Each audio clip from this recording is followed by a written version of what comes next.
Gbogbo ẹni tó bá lóhùn nífẹ̀ẹ́ sí ànábì wa Muhammad tí ó wá lè jókòó wákàtí méjì wákàtí mẹ́ta ní ọdún kan láti wípé kóhun ó lè gbọ́ mádìwò ànábì Muhammad láti wípé kóhun ó lè gbọ́ wáàsí lórí ìgbésí ànábì wa Muhammad ìfẹ́ náà ó máa kù díẹ̀ káàtó. Au lendemain de la nuit du Mawloud consacrant l'anniversaire de la naissance du prophète Mohammed, les fidèles musulmans du quartier Apapa, ville de Cotonou, se sont donné rendez-vous ce mercredi 27 septembre 2023 à la mosquée centrale de Apapa, dirigée de main de maître par l'imam Ayouba Seraki.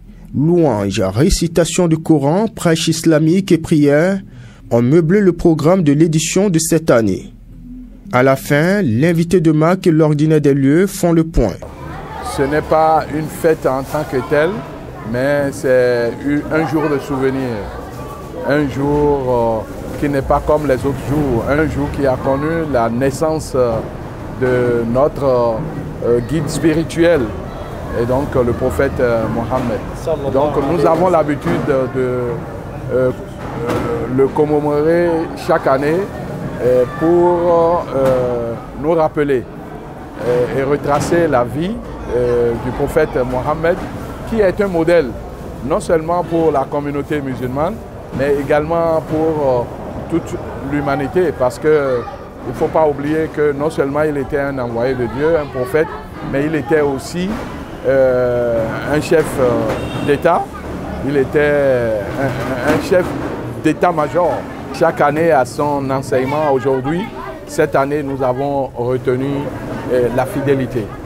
Nous avons retenu la sincérité dans le comportement, que ce soit dans les liens familiaux, les liens sociaux, dans nos relations entre nous-mêmes et même au sein de la société tout entière. Il faut la fidélité, il faut être sincère, il faut éviter de travestir et aussi de violer les pactes et puis les relations que nous avons. Le prophète en a donné l'exemple et il a donné aussi des enseignements sur ça, parce que nous en avons besoin en ce moment-là où l'Afrique est en effervescence pour retrouver son indépendance. L'Afrique est en effervescence pour retrouver son autonomie financière et être maître de son avenir. Mais en ce moment, nous trouvons qu'il y a parmi aussi les Africains ceux-là qui jouent à de doubles jeux, qui veulent freiner cet élan. Et donc, nous avons essayé d'éveiller les uns et les autres afin que la lutte, elle soit commune pour le bonheur et l'intérêt général. Assalamu alaikum wa rahmatullahi wa barakatuhu. Aki gbogbo ẹ̀yin tí ẹ ń wà lákòókò tí a wà yìí, ká kí gbogbo pé ká kú ọdún èní, ká kú ayẹyẹ ọjọ́ èní. Ọjọ́ èní a yà sọ́tọ̀ fún àti ṣe ayẹyẹ ìwáyé aṣíwájú Ànábì wa Muhammad sallallahu alaihi wasallam. Gẹ́gẹ́ bí ẹ ti mọ̀ pé ẹni kálukú wa la ní ìbẹ̀rẹ̀, la ní ìpìlẹ̀. Ìpìlẹ̀ Ànábì wa Muhammad ó ju gbogbo ìpìlẹ̀ kálukú wa lọ. Ó ní ọ̀gá wa nínú Islam. Ó ní aṣíwájú wa nínú Islam, ó ní àríkọ́ṣe wa nínú Islam. Ìzán gbogbo amúhùnmí ní òdodo a gbọ́dọ̀ kọ́ ṣe ìwà Ànábì wa Muhammad sallallahu alaihi wasallam. Kò sí ẹnìkan nínú wa tí ò ní ọjọ́ bí tiẹ̀, kò sí ẹnìkan tó àdáyé tí a ń ṣe ọjọ́ bí tiẹ̀ fún tí inú ẹ̀ kò yí dùn. Tó bá rí bẹ́ẹ̀, ọjọ́ ìní tí ń jẹ́ ọjọ́ 12 oṣù Rabiul Awwal ní ìwáyé Ànábì wa Muhammad. Wọ́n bí sáyé, Ànábì kì í ṣe àlìjànú, kì í ṣe mọ̀lẹ́kà, èèyàn ní gẹ́gẹ́ bí àwọn, àmọ́ ó ju èèyàn lọ. Èèyàn tó ju èèyàn lọ náà ni Ànábì wa Muhammad. Aṣáájú tó ju aṣáájú lọ náà ni Ànábì wa Muhammad sallallahu alaihi wasallam. A máa ń kójọ ọlọ́jọ́ ìní lókè láti ṣe àlàyé fúnra wa lórí pé ẹni tó jẹ́ ọ̀gá wa nínú Islam tó jẹ́ Ànábì wa Muhammad, kí ni ìwà tó ń lò nílé ayé? Kí ni ìwà tí ń bẹ lọ́wọ́ ẹ̀? Ǹjẹ́ àwa tá a jẹ́ ọmọ lẹ́yìn ẹ̀, ǹjẹ́ àkọ́ṣe wa àbí àkọ́ṣe nínú ìwà ẹ̀? Bàbá rí pé nǹkan da fún wa nínú ìwà tí ń bẹ fún Ànábì wa Muhammad, ìzán a máa tẹ̀síwájú nípa ẹ̀. Àwọn bàbá rí ká pé ìwà kù díẹ̀ káàtó nínú ìwà Ànábì wa Muhammad á tún ara wa ṣe, tó pé kí ni ìwà náà ní jẹ́ Islam. Gbogbo ohun tí ń ṣẹlẹ̀ lásìkò tá a wà yìí, tẹ́ bá gbọ́ á ní Al-Qaeda, kìnnìkan pé kìnnìkan náà kì í ṣe Islam.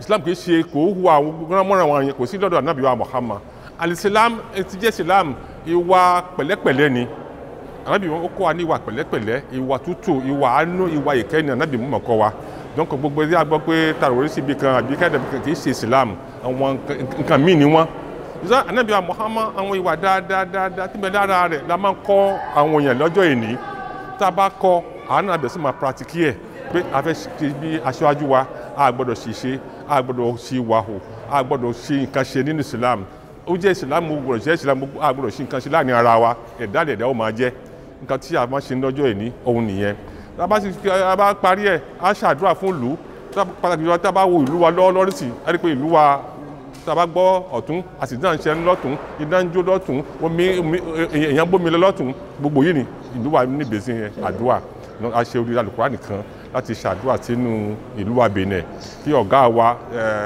Excellence Party ta náà kò fún kan padà àti àwọn gouvernement tí wọ́n jọ ń ṣe ìjọba wọ́n máa rí nǹkan tí ó jù wá lọ gbogbo àwọn ìlú tí ogun ti ń jà náà bá jà fún kálukú wọn ní sùúrù kí gbogbo ká ní àlàáfíà lẹ́yìn ọdún báyìí gbogbo ohun tá a gbọ́ níwà sílẹ̀ ní ká fi ṣiṣẹ́ ṣe kí Islam náà kó lè máa gbé wá ọ̀rọ̀ náà bí Muhammad. 23 sont joués. Les dés sont jetés pour l'édition 2024.